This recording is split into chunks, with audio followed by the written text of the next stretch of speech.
dito. Pag-ubot o kaya Okay, Bajon. Bajon. Alam mo kung ano,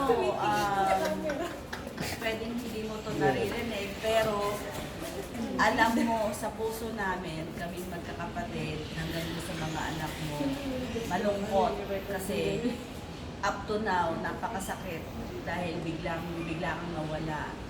Pero andun pa rin na hindi ka namin makakalimutan lahat ng mga magagandang bagay na ginawa mo or kahit ng mga pangit, andun pa rin yung memories. Memories, bring back memories. Kapatid. Gusto mo yun tayo? Gusto niya, di ba? English? Ay, naka-shade. more Mas iiyak eh.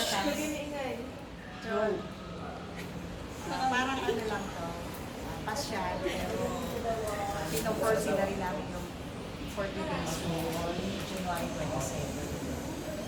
So, sana